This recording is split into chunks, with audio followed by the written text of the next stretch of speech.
दी news now के जम्मू कश्मीर अब तक प्रोग्राम में एक बार फिर आप सबका हार्दिक स्वागत है। तो चलिए फिर एक बार इस प्रोग्राम को शुरू करते हैं, नजर डालते हैं कि क्या कुछ खास आज जम्मू कश्मीर में रहा और सियासत की दुनिया में क्या कुछ चल रहा है। तो चलिए इसी के साथ पहली अपडेट पर आपको लेकर चले तो लोकसभा चुनाव का बिगुल बज चुका है, बिल्कुल कम समय बचा है लोकसभा चुनाव को और वहीं पे देखने को मिल पा रहा है कि किस तरह से पॉलिटिकल पार्टीज द्वारा कमर कस ली गई है।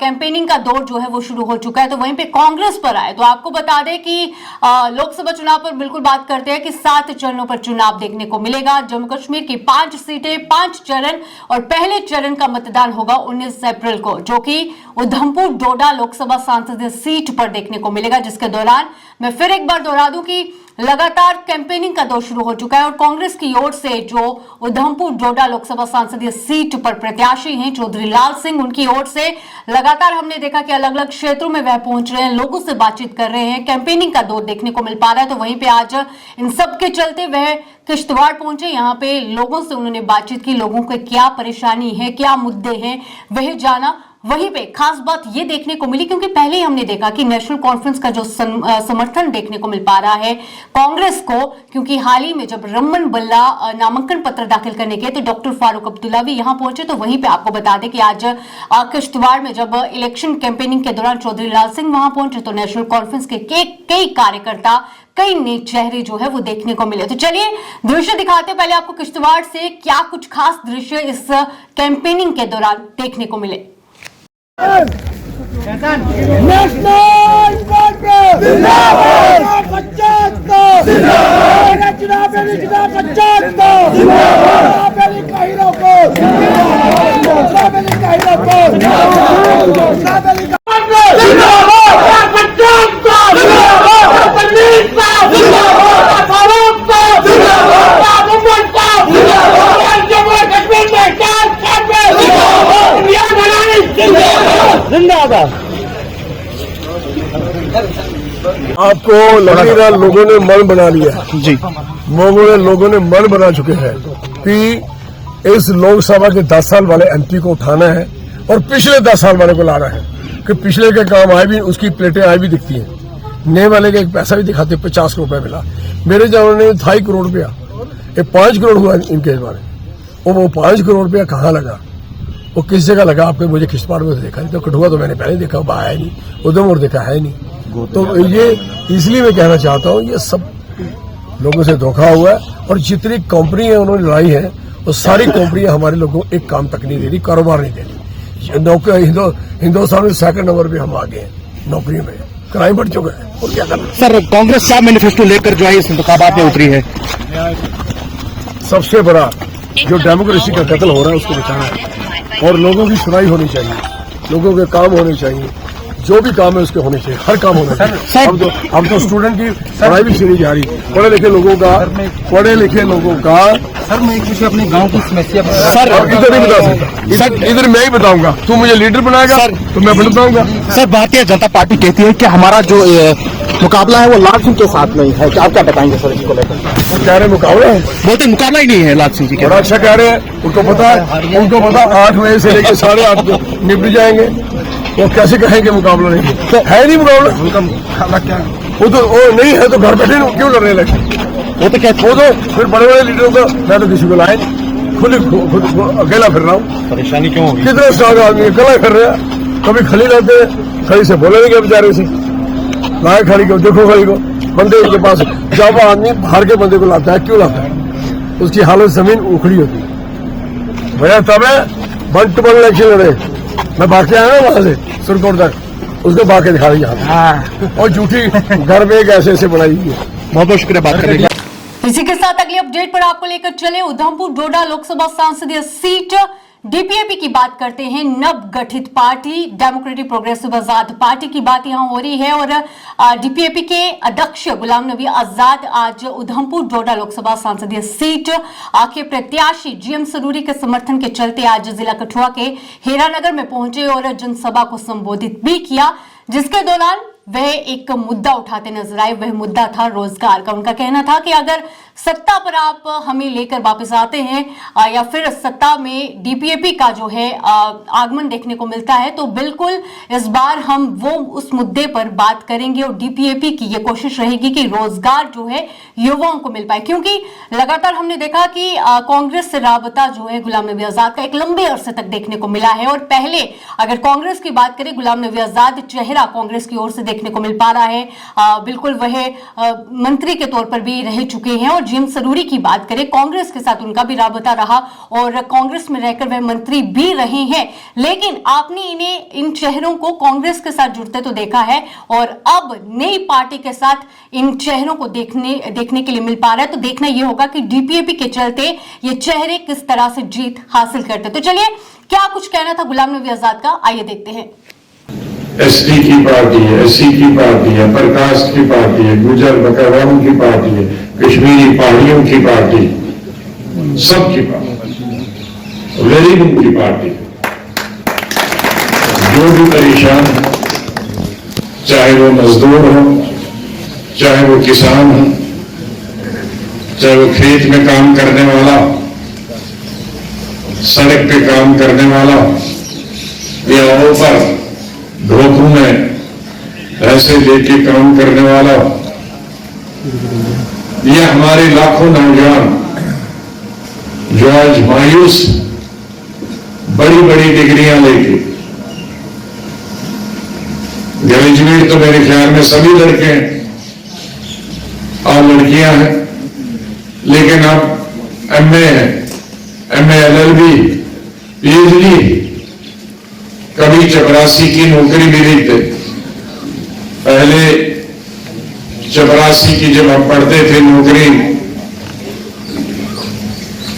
लेने के लिए 5वीं क्लास वाला लड़का नहीं मिलता था चपरासी के, फिर दूसरी क्लास या अनपढ़ को ही लगा देते। आज अगर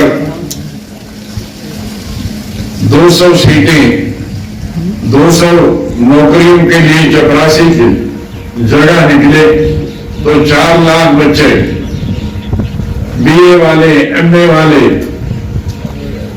इम्तिहान देते हैं उसके लिए। उससे जाहिर होता कि कितनी बेकारी और बेरोजगारी हमारी रियासत में है। और ये बच्चे जो पढ़ लिख के निकले हैं बड़ी बड़ी डिग्रियां कर, अपने परिवार के लिए मायूसी का बाइस बने। माता पिता जिन्होंने मेहनत करके, खेती बाड़ी करके, मजदूरी करके उन बच्चों को पढ़ाया, ये सोचकर कि बड़े हो जाएंगे, अपने परिवार को भी संभालेंगे, माता पिता का सहारा भी बनेंगे, अपनी छोटी बहनों की शादियां भी करें, लेकिन आज वो बच्चे ऐसा कर नहीं पाते क्योंकि खुद बेरोजगार है। इसी के साथ अगली अपडेट पर आपको लेकर चले तो ये अपडेट जुड़ा हुआ है नेशनल कॉन्फ्रेंस के साथ। लगातार नेशनल कॉन्फ्रेंस की ओर से जनसभा जो है वो लगाई जा रही है ताकि लोगों को लुभाया जाए। कश्मीर की 3 सीटों पर पहले ही नेशनल कॉन्फ्रेंस के उपाध्यक्ष उमर अब्दुल्ला द्वारा ये कह दिया गया था कि कश्मीर की 3 सीटों पर हम अकेले चुनाव लड़ेंगे, लेकिन वहीं पे पहले प्रत्याशी का जब नाम सामने आया तो कहीं ना कहीं पीडीपी की ओर से नाराजगी भी देखने को मिली। पर आपको बता दें कि अनंतनाग राजौरी सीट पर एनसी के जो प्रत्याशी उनका नाम है मियां अल्ताफ, और पहली बार मियां अल्ताफ जब प्रत्याशी के रूप में सामने आते हैं तो आज वह सवालों के जवाब देते हुए भी नजर आए। बिल्कुल मीडिया कर्मियों द्वारा कई सवाल पूछे जाते हैं और वह सवालों के जवाब मुस्कुराते हुए देते नजर आते हैं। और सवाल कुछ इस तरह से भी थे कि असेंबली से पार्लियामेंट का सफर कितने चैलेंजेस होने वाले हैं। तो चलिए देखते हैं मियां अल्ताफ का क्या कुछ कहना है। अल्लाह ताला हम बिल्कुल होपफुल हैं।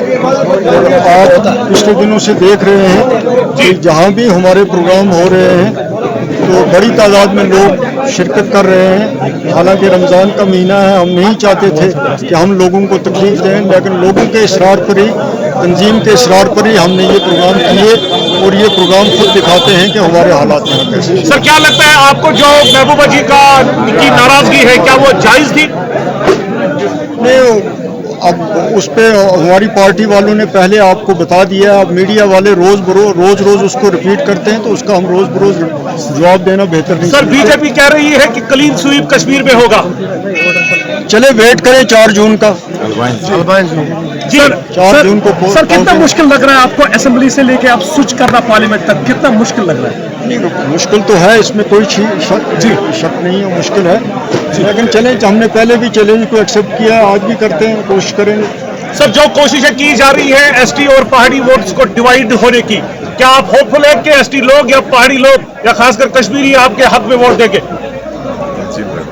दिल खोल के बताइएगा मियां साहब। देखें, मैं आपको बताऊं बात है कि मैं जो ये तबकाती मामले हैं, मैं इन पे न तबसरा करना चाहता हूँ, न मैंने माजी में अपनी सियासत में इन चीज़ों पे भरोसा किया है और न मैं आगे करता।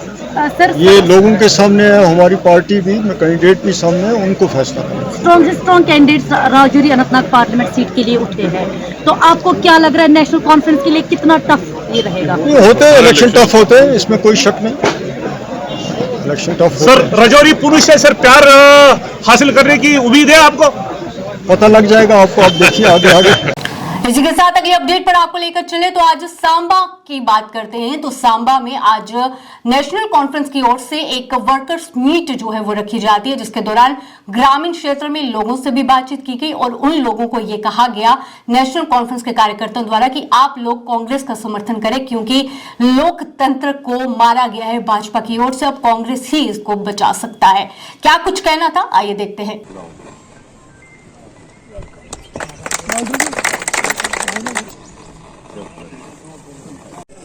अगर गलती जगह जाएगा तो नुकसान हो जाए, फिर तुम गुलाम बन जाओगे और इस पे के गुलामी चो निकलना बड़ा सारा मौका टुट करो।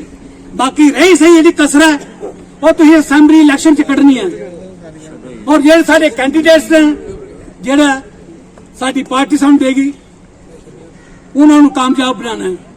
करेंगे तो सारे किट्ठे होइए, एक बार किट्ठे होइए, सारे जवाब दो। जेड़ा जम्मू कश्मीर का मैसेज जाना ना, मैं तो इंसाफ आखना और पूरा हिंदुस्तान जाना है और पूरी दुनिया जाना है। और मुझे उम्मीद है जिन्हें लोगों का मैं बलबला दिखाना जितना अस जाने उतों साफ लगता है कि इस बार पक्की चेंज है, इतने कोई दुनिया की ताकत रोक नहीं सकती। मैं सारी गरीबी, सारी नफरती, सारी बेदसी, सारी बेकसी का लोग शिकार करते हैं, नजायज फायदा उठाते और इस खुश होंगे। सारा करैक्टर जोड़ा है, जो जितने असं दोस्तान शुरू किए है, जो भी गलती हुई है अस उसे तो नहीं पुज सके जितने देखना चाहिए, क्योंकि जितने अज चली पी है जितने मेल मीडिया है, जी सारा पुत्र चिट्टा ही गिजी होंगे ना, एक चिट्टी लाइन जी आई चिट्टा, बीजेपी की सर्व वड्डी देन है हिंदुस्तान की, सर्व वड्डी अगर देंगे सारे नौजवानों को चिट्टे की देन, नौकरी नहीं देनी है, मौत देनी है और इस किस्म की मौत देनी है कि परिवार भी खत्म हो जाए, एक कंगाल हो जाए लोग। हिंदुस्तान बड़ा लंबा चौड़ा है, कश्मीर को लेइए कन्याकुमारी तक 28 स्टेटा, 9 यूनिट टेरिटरी, सारे लोग वोट के पाने ना, और लोग पूरा हिंदुस्तान ने जड़ा है आज मूड बनाई लेना कि सरकार बदलनी है। इसी के साथ अगली अपडेट पर आपको लेकर चले तो आज भाजपा के 44वें फाउंडेशन स्टोन के चलते कार्यक्रम देखने को मिले। कार्यक्रम जो है जम्मू कश्मीर दोनों जगह देखने को मिले, जिसके दौरान कश्मीर में आज पार्टी मुख्यालय की बात करें तो वहां पे फिर एक बार राष्ट्रीय महासचिव भाजपा के तरुण चुग मौजूद थे, जिसके दौरान उन्होंने रमजान के महीने की जो है बधाई दी। वहीं पे ईद का त्योहार आने वाला है, उसके लिए भी लोगों को जो है उन्होंने काफी शुभकामनाएं दी, पर वहीं पे इस बार भी वह विपक्ष पर कटाक्ष करते हुए नजर आए। क्या कुछ कहना था तरुण चुग का, आइए देखते हैं। कदर की आप सबको हार्दिक शुभकामनाएं। ये बड़ा पवित्र महीना है,